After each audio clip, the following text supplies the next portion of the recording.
बहू इतने सालों से तुम्हारे हाथों की चटनी खा रही है, पर मजाल है कि कभी भी चटनी में कोई कमी मिल जाए। हाँ भाभी, हमेशा की तरह आज भी आपकी चटनी लाजवाब बनी है। वो सब तो ठीक है, पर देवरानी जी आ रही हैं तो मुझे कम से कम 1 महीने की छुट्टी चाहिए रसोई से। पिछले 10 सालों से मैं ही रसोई संभाल रही हूँ, अब संभाले कुछ दिन अकेली मेरी देवरानी।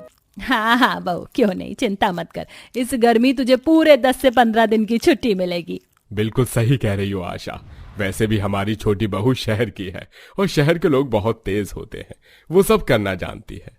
इतना बोलकर आशा अपने पूरे परिवार के साथ खाना खाती है। समय यूं ही बीतता है और बहुत जल्द दिवाकर की शादी निकिता से हो जाती है। और जब निकिता शादी करके घर आती है, छोटी बहू, पिछले 10 सालों से तुम्हारी जेठानी घर संभालती आ रही है, पर अब तुम आ चुकी हो घर में, तो कुछ दिन अपनी जेठानी को आराम दे देना। 10-15 दिन तुम्हें अकेले रसोई संभालना होगा, क्योंकि तुम्हारी जेठानी ऑफ पर चलेगी।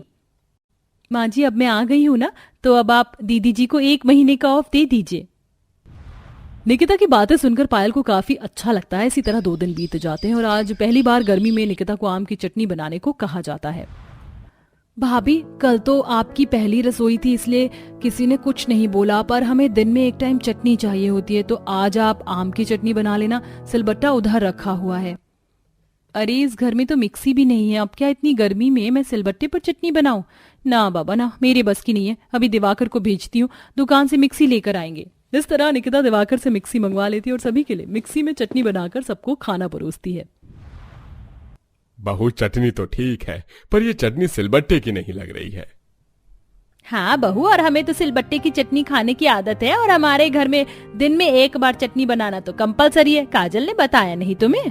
क्या पापा जी, माँ जी, भला अब के जमाने में कौन सिलबट्टे की चटनी खाता है? और गर्मी इतनी ज्यादा हो गई कि मुझसे तो वैसे भी सिलबट्टे पर चटनी ना बने, और मुझे आती भी नहीं सिलबट्टे पर चटनी बनानी। और मिक्सी होती ही इसलिए है ताकि इंसान गर्मी से बच सके और 5 मिनट में चटनी बन सके।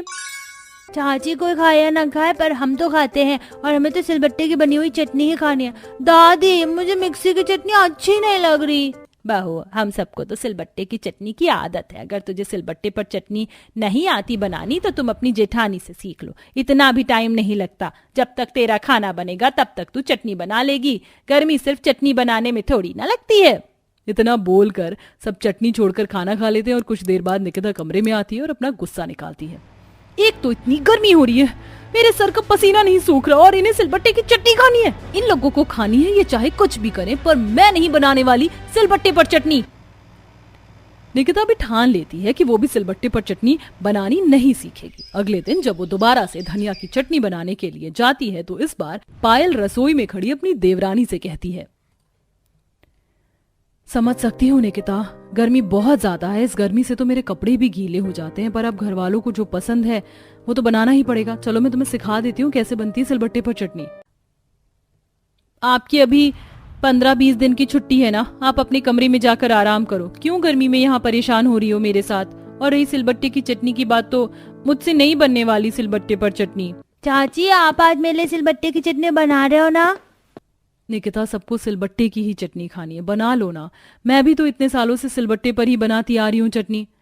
रहने दीजिए दीदी, आप गवार हो, आपको मिक्सी चलानी नहीं आती, इसलिए आप सिलबट्टे पर चटनी बनाती हो और खिलाती हो। आप ही ने सबकी आदत बिगाड़ रखी है, पर इन्हें मिक्सी की चटनी खिलाकर मैं सुधारूंगी। मैं पागल नहीं हूँ जितनी गर्मी में गर्मी से परेशान होकर 10 घंटे तक इन लोगों के लिए सिलबट्टे पर चटनी बनाऊं। पायल अपनी मॉडर्न देवरानी को काफी समझाती है, पर उसे सिलबट्टे पर चटनी बनाना भी सिखाती है। पर निकिता अपनी जेठानी की एक नहीं सुनती, उल्टा उसे गंवार बोलकर फिर से मिक्सी में चटनी बनाकर सभी के सामने खाना लगाती है। मैं नहीं खाऊंगा मिक्सी वाली चटनी, चाची ने आज भी मिक्सी में चटनी बनाई है। बहू, हमने तुझे कहा था ना, हमें सिलबट्टे की चटनी खाने की आदत है। बड़ी बहू, तुमने सिखाया नहीं? माँ जी, गर्मी बहुत ज्यादा है, इसलिए मैंने सिलबट्टे पर नहीं बनाई चटनी। गर्मी कम होगी तो बना दूंगी सिलबट्टे की चटनी। निकिता की बात सुन एक बार फिर सभी लोग खाने पर से उठ जाते हैं। और अगले दिन जब फिर से निकिता रसोई में खाना बना रही होती है, देखो निकिता, कल भी किसी ने खाना नहीं खाया था। जब तक सब्जी बना रही हो, आज सिलबट्टे पर चटनी बना लो। दीदी, एक बार आप मिक्सी की चटनी खा कर देखो, सिलबट्टे की भूल जाओगी। और वैसे भी आपको मिक्सी चलानी नहीं आती, मुझे तो आती है, तो फिर मैं क्यों गर्मी में मरूं? निकिता मुंह बनाकर गैस बंद करके बाहर चली जाती है और उसकी गैर मौजूदगी में पायल मिक्सी में चटनी बनाने की कोशिश करती है। ये खुद को समझती क्या है, आज इसे मैं मिक्सी में चटनी बनाकर दिखाती हूँ। इतना बोलकर पायल मिक्सी चालू कर देती है, जिस वजह से जार का डब्बा खुल जाता है और अंदर का सारा सामान बाहर रसोई में फैल जाता है। भाभी आप ठीक तो हैं? मैं तो जानती ही थी दीदी, आप गांव की गवार ठहरी, आपसे मिक्सी नहीं चलने वाली, आप सिलबट्टे पर ही चटनी बनाओ। बहू, आज तुमने हमारे सामने बहू को गवार बोल दिया, पर हम आगे से नहीं सुनेंगे। हमें सिलबट्टे की चटनी खाने की आदत है, इसलिए तुमसे कह रहे हैं। अगर बहू कुछ दिनों के आराम पर ना होती तो वो हमारे लिए सिलबट्टे की चटनी बनाती। आशा निकिता को डांट कर वहां से चली जाती है। समय यूं ही गुजरता है और जानबूझकर निकिता सिलबट्टे पर कभी मोटा तो कभी पानी जैसा चटनी पीसती है। कितनी गर्मी हो रही है, ऊपर से धनिया की चटनी बनानी है। मुझे क्या, मैं तो बस 2 बार बट्टा चला दूं, फिर चटनी बने या ना बने। इतना बोलकर निकिता सिलबट्टे पर मोटा मोटा चटनी पीसती है और उसी हाथों से अपना पसीना साफ करती है और उसकी आंखों में मिर्च लग जाती है। एक तो इतनी गर्मी, ऊपर से सिलबट्टे की वजह से मेरे हाथ और आंख में भी जलन हो रही है। मैं नहीं पीस रही सिलबट्टे पर चटनी, मिक्सी की चटनी पीसूंगी, फिर चाहे खाएं या ना खाएं। निकिता सिलबट्टे को छोड़ फिर से मिक्सी में चटनी पीसती और घर वालों के सामने रख देती है। तो वहीं छुपकर पायल भी मिक्सी में चटनी पीसने की कोशिश करती है। आज तो मैं चटनी मिक्सी में बना कर ही रहूंगी, फिर देखती हूँ कैसे गंवार बोलती है। रसोई में पसीने से डूबी पायल दोपहर में मिक्सी में टमाटर की चटनी बनाती है और उसमें भी पानी भर देती है। हाय हाय, ये कैसी चटनी बनी है, इसे कहते हैं मिक्सी की चटनी। मुझे समझ में नहीं आता पानी दूं या ना दूं। कभी इसमें चटनी पिसती ही नहीं है, कभी चटनी का जूस बन जाता है। रहने दो जेठानी जी, तुमसे ना हो पाए। जहाँ एक तरफ पायल मिक्सी में चटनी बनाने की कोशिश कर रही होती तो वहीं निकिता सिलबट्टे पर चटनी ना बनाने के बहाने ढूंढ रही होती है। ऐसे ही एक दिन माँ, कल बुआ जी मौसी जी अपने परिवार के साथ यहाँ आ रही हैं। निकिता बहू, सुना ना तुमने? तुम्हारी कल बुआ सास और मौसी सास तुम्हारे हाथों का खाना खाने के लिए आ रही हैं, तो कल तुम्हें 10 तरह की सिलबट्टे पर चटनी बनानी होगी। बहू, हम तो तुम्हारे हाथ की मिक्सी की चटनी फिर भी खा लेते हैं, पर मेहमान नहीं खाएंगे। वो हमसे भी पुराने ख्यालात के लोग हैं। उनके घर में आज भी चूल्हे पर खाना बनता है, इसलिए 10 तरह की चटनी सिलबट्टे पर ही बनाना। विनोद और आशा के समझाने पर भी निकिता नहीं मानती और अगले दिन जब घर में मेहमान आते हैं तो मिक्सी को साफ करती है। साथ में चटनी बनाने के लिए मूंगफली, नारियल, धनिया, पुदीना, टमाटर, इन सबको भी अपने पास रख लेती है। तभी वहां पायल आती है। निकिता, ये क्या कर रही हो तुम? माँ जी और पापा जी ने तुम्हें बताया ना सिलबट्टी की ही चटनी बनानी है 10 तरह की, फिर तुम मिक्सी क्यों लेकर खड़ी हो? देखो, तुम्हें यहाँ आए अभी ज्यादा समय नहीं हुआ है, पर मैं यहाँ पिछले 10 सालों से हूँ। मैं नहीं चाहती कि तुम्हारी लापरवाही की वजह से हमारे घर वालों की इंसल्ट हो। दीदी, आप गांव की गवार हैं, मैं नहीं। मैं पागल नहीं हूँ जो इतनी गर्मी में 10 तरह की चटनी सिलबट्टे पर खड़ी होकर बनाऊं। 10 मिनट में मैं 10 तरह की चटनी मिक्सी से बना सकती हूँ, फिर क्यों इतनी गर्मी में इतनी मेहनत करूं? पायल के समझाने पर भी निकिता नहीं मानती और मिक्सी में एक एक करके धनिया, पुदीना, मूंगफली, नारियल, टमाटर, प्याज, भांग आदि 10 तरह की चटनी बनाती है। अरे दीदी, आपके तो सर से बाल से हर जगह से पसीना टपक रहा है, कपड़े भी पूरी तरह से गीले हो गए और अब तक आपने सिर्फ 2 तरह की चटनी बनाई है। ये देखिए, मेरी लास्ट नारियल की चटनी भी बन गई। निकिता, फिक्र मत करो, खाना बनने तक मेरी चटनी भी बन जाएगी। कुछ देर में दोनों बहुएं 10 तरह की चटनी बनाकर बाहर आती हैं और घर आए मेहमानों को परोसती हैं। अरे सारी चटनियां 2-2 क्यों बना रखी हैं? अब वो इसलिए क्योंकि एक मिक्सी की है और एक सिलबट्टे की, पर जो भी कहो आशा, स्वाद तो तुम्हारी बड़ी बहू के हाथों में है। लगता है उसने सिलबट्टे पर बनाई है चटनी और तुम्हारी शहरी बहू ने मिक्सी में। मिक्सी की चटनी कितनी ही अच्छी क्यों ना बना लो, पर वो मजा नहीं आता। अपनी मॉडर्न बहू को कुछ सिखाओ। ऐसा नहीं है दीदी, वो तो गर्मी ज्यादा है इसलिए। ऐसे तो और गर्मी लगने पर बहू खाना बनाना भी बंद कर देगी। हमारी बहू को देखो, आज भी मिट्टी के चूल्हे पर खाना बनाती है और तुम्हारी मॉडर्न बहू से 10 तरह की सिलबट्टे पर चटनी नहीं बनाई जा रही। इससे तो अच्छा तुम दूसरी बहू भी गांव से ले आती। हमें यहाँ छोटी बहू के हाथ का खाना खाने आए थे, पर लगता है ये सपना सपना ही रह जाएगा। घर आए मेहमान सभी के सामने निकिता के खाने की बुराई करके चले जाते हैं, जिसके बाद निकिता को अपनी गलती का एहसास होता है। दीदी, आप सही थी। कभी कभार घर आए मेहमानों के लिए हमें कॉम्प्रोमाइज करना पड़ता है। अगर मैंने गर्मी से कॉम्प्रोमाइज किया होता और आपके कहने पर सिलबट्टे पर चटनी बनानी सीख ली होती तो आज घर आए मेहमान मेरे खाने से ऐसे निराश होकर ना जाते और ना ही माँ जी की इंसल्ट होती। कोई बात नहीं बहू, अब जो हुआ उसे छोड़ो। गर्मी सच में बहुत ज्यादा है। बड़ी बहू की हालत देखकर पता चल रहा है हमें कितनी मुश्किलों से उसने सिलबट्टे पर 10 तरह की चटनी बनाई होगी। और मेहमानों को क्या है, वो तो अक्सर खाने में कमियां ही निकालते हैं। इसलिए अब से हम कभी मिक्सी की तो कभी सिलबट्टे की चटनी खाएंगे, ताकि हमारी दोनों बहू को परेशानी ना हो। माता की छोटी मूर्ति, नारियल और श्रृंगार का सामान कितने का है? देखिए, छोटी मूर्ति 50 रुपए की है और नारियल श्रृंगार का सामान कम से कम ये सब 100 रुपए में आएगा। अरे ये तो बहुत महंगा है, आप थोड़ा कम नहीं कर सकती क्या? मुझे और भी सामान लेना है। अरे माता रानी की चौकी का सामान लेने आई हो या आलू टिंडे खरीदने? अभी तो बोला कम से कम रेट बताया है। बहू, अभी तो 9 कन्याओं के लिए सामान भी लेना है, तो इतना महंगा सामान कैसे ले सकते हैं? हम माता की मूर्ति खुद घर में बना लेंगे।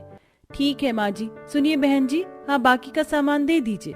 गंवार सास बहू सस्ता सा माता की चौकी का सामान लेकर कन्याओं के लिए 5 रुपए की क्लिप खरीद रही होती हैं। तभी साथ की दुकान पर मॉडर्न सास बहू महंगे महंगे बच्चों के लिए लंच बॉक्स और हेयर बैंड लेती हैं। वाओ माँ जी, ये छोटे बच्चों के टिफिन कितने क्यूट है ना। मैं तो 9 कन्याओं को यही दूंगी। कन्या पूजन में यही खरीद लेती हूँ और साथ में हेयर बैंड भी। क्या बताया था भैया आपने इसका प्राइस? 1000 रुपए। ये लीजिए भैया। मैं तो सोच रही हूँ बहू, कन्याओं के लिए खाने में मटर पनीर, पूरी चावल, हलवा, चने ये सब बना लेती हूँ। हाँ माँ जी, ये भी अच्छा है। वो देखिए, गंवार सास बहू भी कन्या पूजन का सामान ले रही हैं। इनसे तो अच्छा ही सामान दिखेगा हमारा जब हम कन्याओं को देंगे। और रोहिणी, क्या ले रही हो कन्या पूजन में बच्चों को देने के लिए? अरे ये सस्ती सी क्लिप अरे ये तो बच्चों के लगते ही टूट जाएगी। इतनी भी हल्की नहीं है जो टूट जाएगी। वैसे रोहिणी बहू, तुम्हें पता है हम खाने में बहुत अच्छा बनाने वाले हैं। तुम क्या बनाओगी कन्या पूजन पर बच्चों के लिए? घर में सूजी आटा तो है ना? नहीं तो बता दो, घर भिजवा दूंगी। आंटी, हमारी फिक्र हम कर लेंगे, आप रहने दीजिए। अरे क्या बात है, तुम लोगों ने माता रानी की मूर्ति भी नहीं ली। देखो हमने कितनी बड़ी मूर्ति ली और उसके बाद तो लाइट भी लगाएंगे और न जाने क्या क्या होगा। तुम लोगों ने क्या तैयारी की है? ललिता, हम तुम लोग जितने अमीर और मॉडर्न नहीं हैं, लेकिन कन्या पूजन करने के लिए जो जो करना चाहिए वो सब कुछ कर लेंगे। तुम हमारी चिंता मत करो। सावित्री अपनी बहू को लेकर सामान खरीद के घर आ जाती है, लेकिन सामने वाली पड़ोसन उर्फ मॉडर्न सास बहू दिखावा करना नहीं छोड़ती। घर खराब होने की वजह से सास बहू मिट्टी और गोबर को साथ मिलाकर लिपाई कर रही होती है। वहीं सामने वाली ललिता और शेफाली अपने घर को सुंदर से कलर का पेंट करवा रही होती है। वाह माँ जी, हमारे घर का तो बहुत सुंदर कलर हो रहा है इस बार नवरात्रि पर। मैं और भी अच्छा डेकोरेशन करूंगी। हाँ हाँ बहू, अरे ये देख शेफाली बहू, ये लोग भी अपने घर को पोत रहे हैं लेकिन मिट्टी और गोबर से। अरे रोहिणी, तुम्हें इस गोबर की बदबू नहीं आ रही क्या? तुम लोग हाथ से कैसे कर सकते हो? मतलब तुम लोग सच में बहुत गंवार हो। कोई घर को भी इस तरीके से पेंट करता है? शेफाली, हमारे पास जो है हम उसमें खुश हैं। हमें तुम्हारी तरह दिखावा करना नहीं आता, और ये लाइट लगाना, पेंट करना, इस दिखावे से क्या होगा? असल मतलब तो घर को मजबूत करना है ना, जो हम इससे भी कर सकते हैं। और ये बहुत पुरानी पारंपरिक तरीका है। रहने दो, ये कोई पुराना तरीका नहीं, तुम लोगों का गंवारपना है जो शहर में रहकर भी करते हो। कम से कम शहर में रहकर थोड़ा बहुत तो मॉडर्न रहा करो। शेफाली बहू, हम गंवार ही सही, लेकिन मॉडर्न होने का सारा ठेका आप दोनों मॉडर्न सास बहू ने ले रखा है ना, वही बहुत है।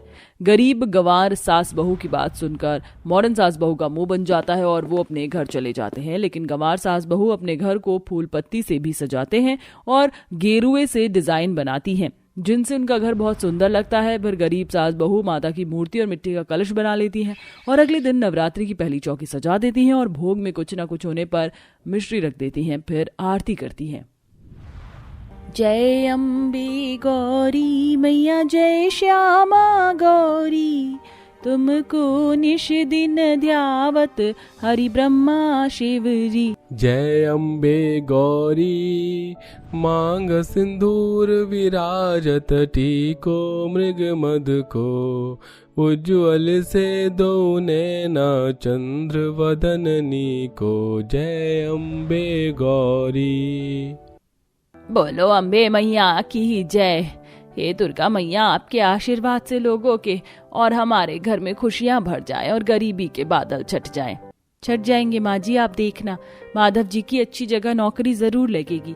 माँ जी व्रत तो रख लिए, लेकिन व्रत में फलाहारी करने के लिए हम फल नहीं लाए। मुझे माफ कर दीजिए, आप दोनों को बहुत परेशान करता हूँ, और नवरात्रि में कुछ खाने के लिए भी नहीं लाया। 9 दिन तक आप कैसे रहेंगी? और बच्चों के लिए हलवा पूरी चने का भी इंतजाम करना है। आप चिंता मत कीजिए माधव जी, ये सब हो जाएगा, माता रानी हमारे साथ है ना। वहीं दूसरी तरफ अमीर सास बहू इतने मॉडर्न जमाने की हैं कि उन्हें आरती नहीं आती और फोन स्पीकर के सहारे से आरती करती हैं। और जैसे ही लाइट चली जाती है, जय अम्बे गौरी गौरी, अरे ये बंद कैसे हो गया, अब आरती कैसे करेंगे?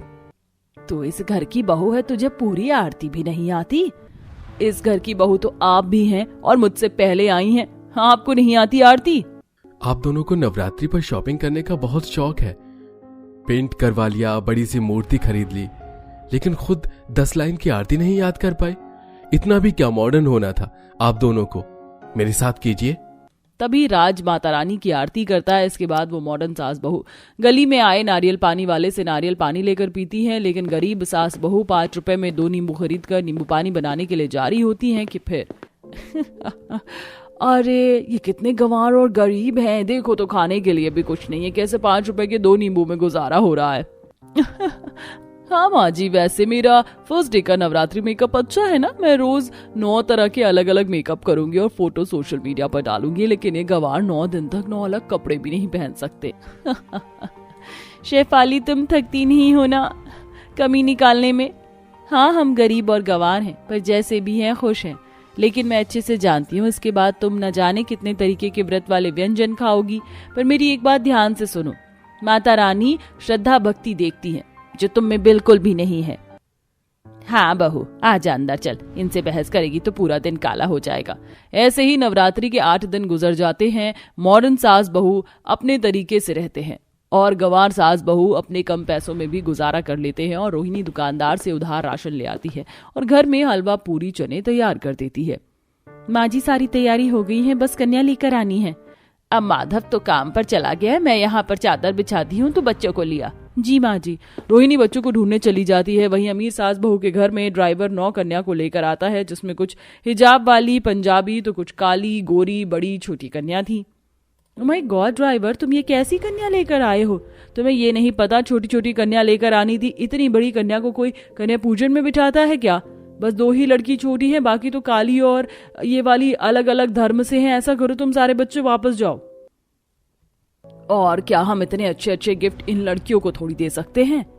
मालकिन, आई कन्या को ऐसे खाली हाथ लौटाते नहीं हैं, अपशकुन होता है। चुप करो ड्राइवर, हम मॉडर्न हैं।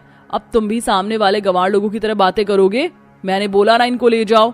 शेफाली की कड़वी बातें सुनकर ड्राइवर उन बच्चियों को वापस ले जाता है। तभी सामने शेफाली उन्हें देख अपने घर में बुला लेती है और उनके पैर धोकर टीका लगाती है। वहीं काफी देर तक मॉडर्न सास बहू को कन्या नहीं मिलती। माता रानी का शुक्र है कि हमें 9 कन्या पूरी मिल गई, 2-3 तो खुद अपने आप यहाँ आ गई थी बहू। हाँ अब हम इन्हें खाना परोस देते हैं, चलो बच्चों बैठ जाओ। आंटी आप बहुत अच्छी हो, उन सामने वाली आंटी ने तो हमें घर से निकाल दिया क्या क्या कहकर। हाँ आंटी हमें बहुत भूख लग रही थी, अच्छा हुआ आपने हमें यहाँ बुला लिया। अरे बच्चों, उन मॉडर्न लोगों का दिमाग खराब है, ऐसे आई कन्या को कोई भगाता है क्या? वही तो माँ जी, किसी को इतना भी मॉडर्न नहीं होना चाहिए कि परंपरा और रीति रिवाज से दूर हो जाए। रोहिणी सब बच्चों को खाना परोस देती है। सारी कन्या अच्छे से खाना खाती है और उन्हें क्लिप भी बांट देती है। जब वो घर से बाहर जाती हैं तो मॉडर्न सास बहू भी परेशान होती हैं। अरे इन्होंने तो लड़कियों को कन्या पूजन खिला दिया, पर हम इतनी देर से परेशान हो रहे हैं। आंटी जी आप अपने मॉडर्न चक्करों में रहेंगे ना तो कन्या पूजन तो क्या कुछ भी नहीं कर पाएंगी। क्या फायदा आपके इतने अमीर होने का जब भूखी बच्चों को खाना नहीं खिला सकती, उन्हें कपड़े नहीं दे सकती। आखिर जो खरीदा था बिना कन्या को देखे ही खरीदा था ना। आप नहीं जानती, इसमें से तो कुछ लड़कियां ऐसी हैं जो स्कूल पढ़ना चाहती हैं। वही तो, ऐसा कहाँ लिखा है कि बड़ी कन्या को खाना नहीं खिला सकते? कन्या कन्या होती है। और तुमको क्या लगता है तुम्हारे ऐसा करने से दुर्गा माता प्रसन्न होंगी? आंटी जी आपने बिल्कुल ठीक कहा, आपकी इन बातों से हम दोनों सास बहू की आंखें खुल गई। हमें ऐसा नहीं करना चाहिए था। सावित्री तुमने ठीक बोला, हम अपनी गलती सुधारना चाहते हैं। बच्चियों आओ घर में आओ, हम तुम्हारा अच्छे से कन्या पूजन करके तुम्हें तोहफा देंगे। क्या सच में आंटी? फिर तो हम जरूर आएंगे। तभी मॉडर्न सास बहू सारी कन्याओं को अपने घर में पूरे विधि विधान से लाती हैं, उनके पांव धोकर बिठाकर खाना खिलाती है और अच्छे अच्छे टिफिन और हेयर बैंड देती हैं। वाह आंटी, ये तो बहुत अच्छा है। एक बात बताओ, तुम में से कौन कौन स्कूल नहीं जाता? तुम में से जो स्कूल नहीं जाता मैं उनका एडमिशन करवाऊंगी, फिर तुम भी बाकी बच्चों की तरह पढ़ पाओगी और ये टिफिन भी लेकर जाना है स्कूल में। ये सुनते ही सारी बच्चियां ताली बजाने लगती हैं। देखा शेफाली, तुमने थोड़ी सी खुशी बांटकर कितना सुकून मिलता है। बिल्कुल ठीक कहा, मैं ही पागल थी जो गंवार मॉडर्न की बात लेकर बैठ गई। इस तरह शेफाली और रोहिणी कन्याओं का आशीर्वाद लेकर उन्हें विदा करती हैं और शेफाली बच्चों का स्कूल में एडमिशन करवा कर उनके एजुकेशन को बढ़ाती है। वहीं माधव को भी नई नौकरी मिल जाती है, जिससे उनके हालात ठीक होने लगते हैं। हमारी तरफ से आप सभी को हैप्पी नवरात्रि।